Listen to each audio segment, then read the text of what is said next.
Vamos terminar agora a blusa com tricoline. Vocês lembram que eu falei que eu fiz um pouco diferente da maneira como eu fiz a de malha, tá?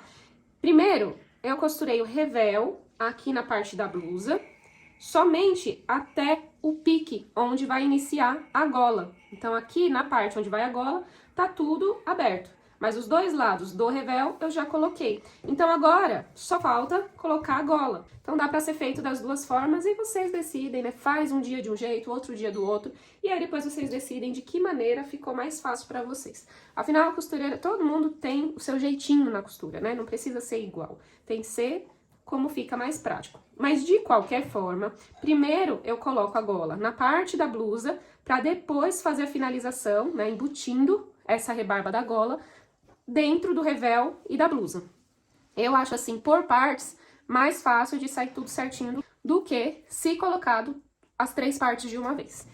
Então agora eu vou prender da mesma forma que a gente prendeu a de malha, eu vou prender aqui essa gola no degolo e depois finalizar com o revel.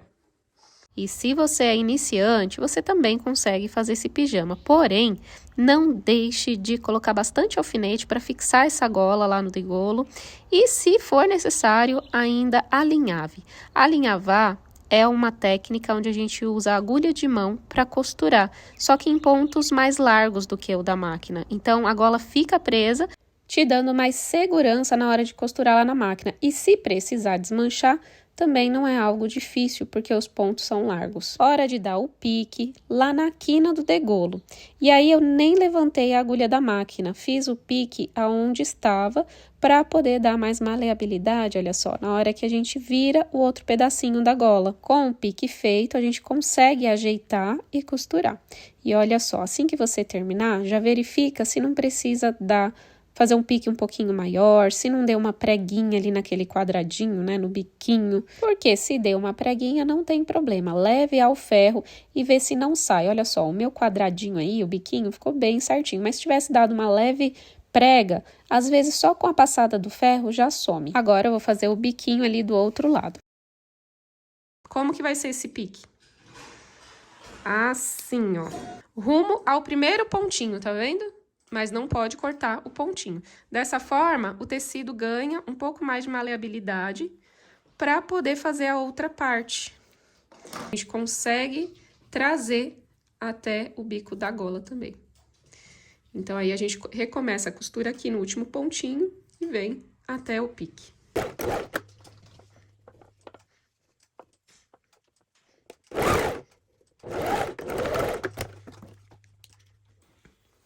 Pronto, feito esse pique aqui lá da quina.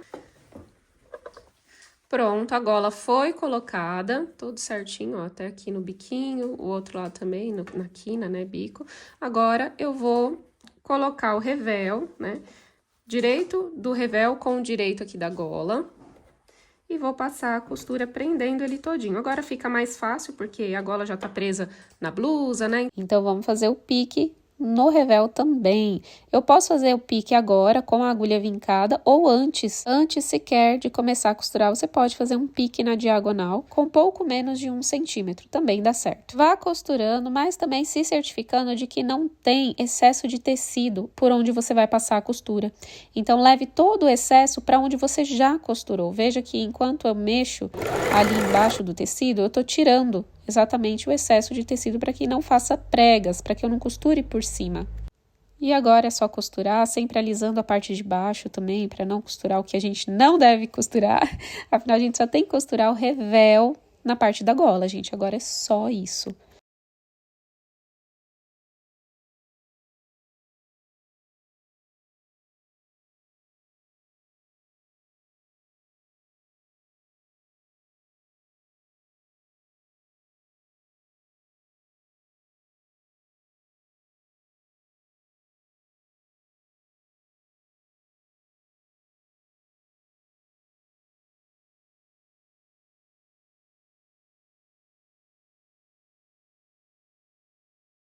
gola costurada no revel, tudo certinho. Vou verificar se ficou bonito os bicos e se precisar eu posso aumentar o pique ou eu posso desmanchar também alguma costura, refazer. Não há problemas em ter que refazer alguma costura, tá, gente? Tudo certinho, eu vou dar piques por toda a rebarba da gola. Eu, com tanta tesoura da Atelier, usei essa tesoura de arremate para dar esses piques. Olha, não, só sendo eu mesmo. Tiro também o excesso ali do vivo, que a gente tinha colocado para dentro, né, para dar um bom acabamento. E aproveito para desmanchar essa costurinha que tá aparecendo, que foi a primeira costura lá que a gente fez. Não tem problema de desmanchar, que não vai soltar nada.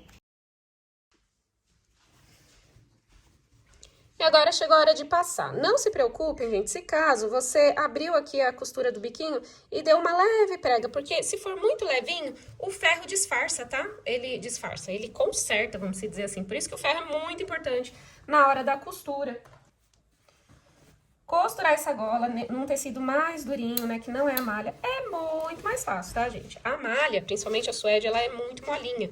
Então, olha, vou te falar, é bem complicado para quem é iniciante. Essa daqui já não. O tecido mais grossinho, mais levemente estruturado, como é o caso do tricoline, uma cambraia de algodão também vai dar certo. Na verdade, esse tricoline ele lembra muito mais uma cambraia do que um tricoline. Isso porque ele é mais fininho, ele é bem leve.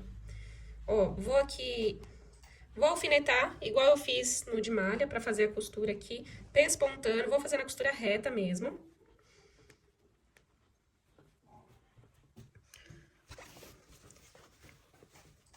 Ombro do revel com ombro da blusa, para poder fazer esse pesponto do revel. Vou passar a costurinha aqui, e aí a gente já vai voltar com as mangas.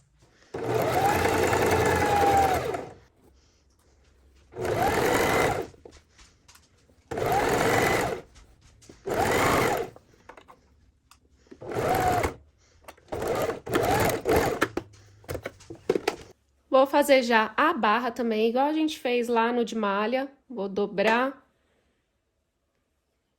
o revel frente, fazer uma costura, prendendo ele na barra da blusa. E aí, depois eu viro para dar o acabamento.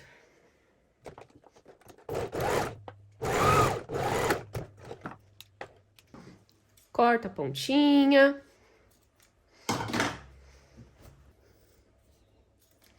Aqui no acabamento da barra, eu posso ir lá na overlock e passar ou fazer o zigue-zague. Eu vou fazer o zigue-zague porque essa blusa do tecido plano, eu não tô usando a overlock pra nada, né? Eu tô fazendo somente com a máquina reta, pra que vocês vejam que é possível dar um ótimo acabamento somente com uma máquina doméstica, tá bom? Então, eu vou colocar aqui no 3, vou colocar no 4, aqui em cima, que é o tamanho do zigue-zague. Aqui na largura, ou seja, no espaço entre um zigue-zague e outro, eu vou colocar 1,5, mas pode ser que eu mude um pouquinho. E aqui no zigue-zague. E aí eu vou passar esse acabamento com o tecido, como ele é um tecido fininho, eu consigo fazer da seguinte forma, se for grosso não dá. Eu vou dobrar a beiradinha dessa barra pra poder passar o zigue-zague, pra ficar igual ficou aqui na parte do revel, fica super bonitinho.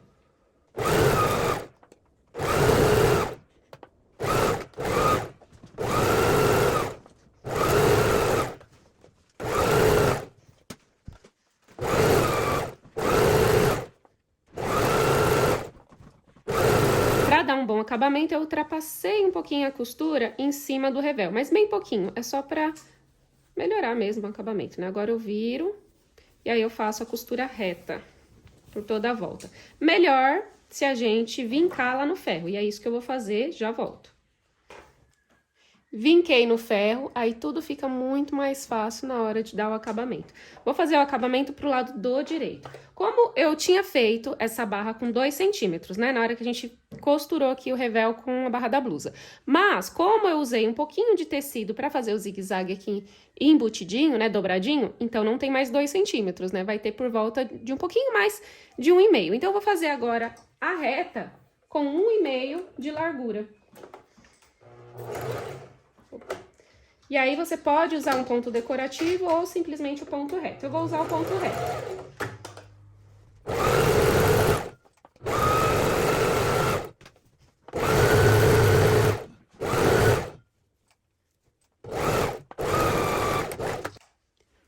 Prontinho, barra feita. Agora sim, vamos pra manga.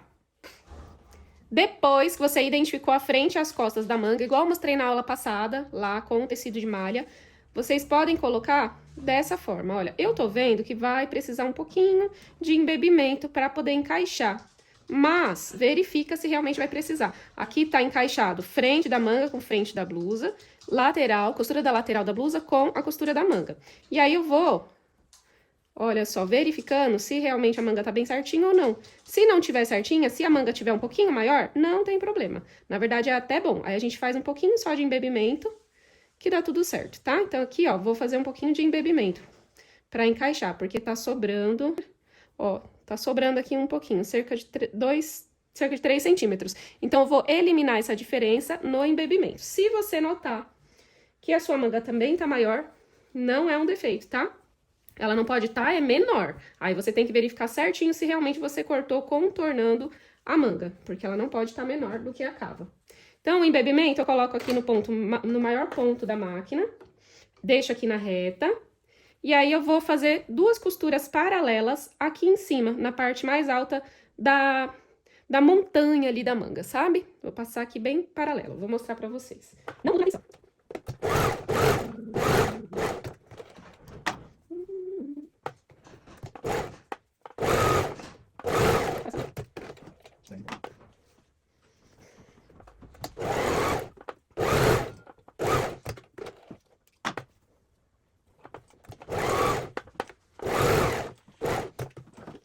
Antes de fazer o embebimento, identifique exatamente onde é a frente e onde que é atrás da manga. Lembrando que a frente é a parte mais rasa, é a parte que ela fica pra dentro, tá vendo? As costas é a que aparece quando a gente endireita essa manga dessa forma. Porque depois de embeber, a gente não sabe mais que lado que é.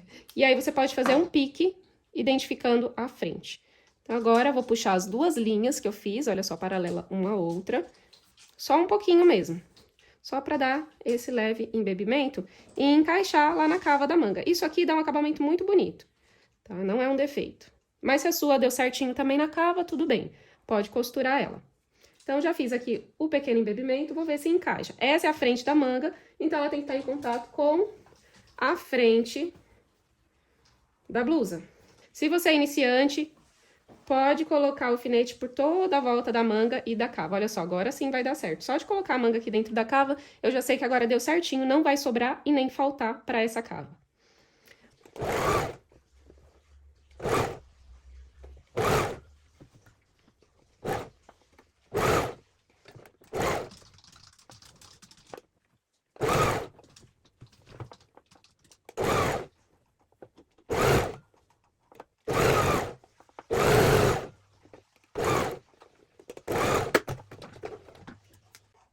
A minha manga está assim, depois que eu coloquei ela, eu já posso desmanchar a costura de embebimento e para isso é só a gente puxar as 2 linhas de uma vez. Como a gente costurou no maior tamanho de ponto, então é muito simples de fazer isso. Agora, é só fazer o zigue-zague, ou colocar viés, ou ainda a overlock. Vamos ver como que ficou do lado do direito. O embebimento, ele não é para dar preguinhas, tá, gente? É para ficar assim, ó, sem preguinhas.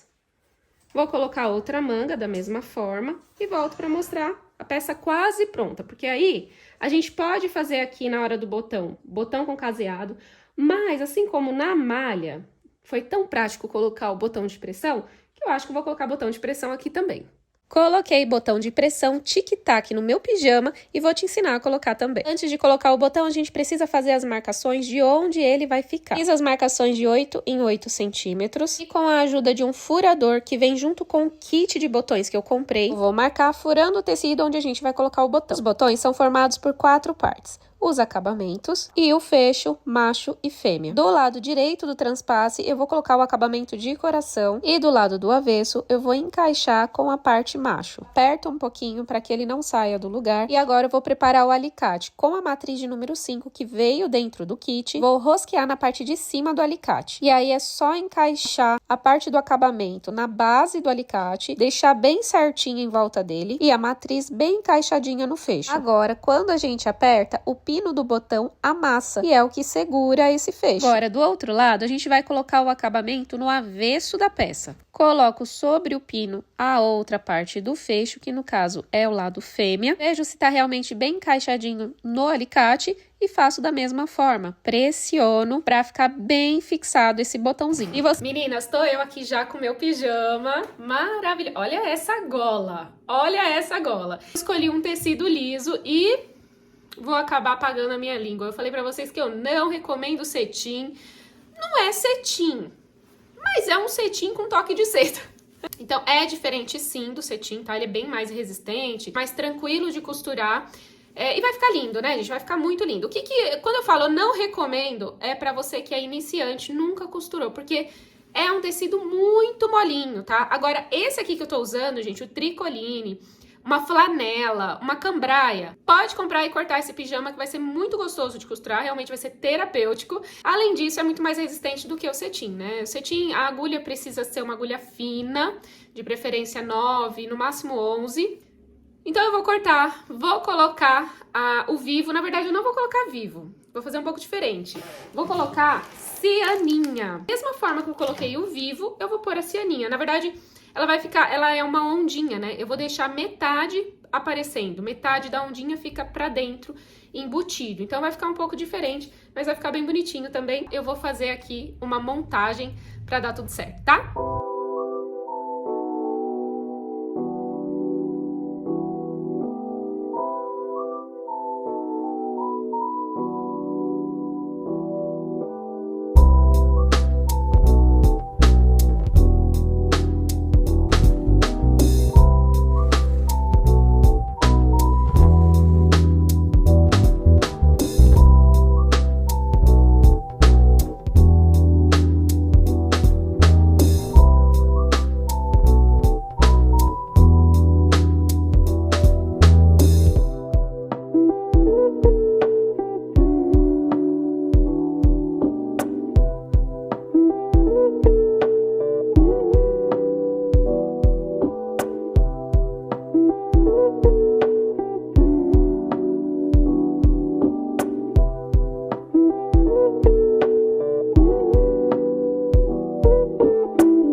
apenas uma modelagem eu consegui fazer esses 3 conjuntos de pijama. Guarda-roupa renovado. Até a próxima série de costura. Beijos e bons alinhavos!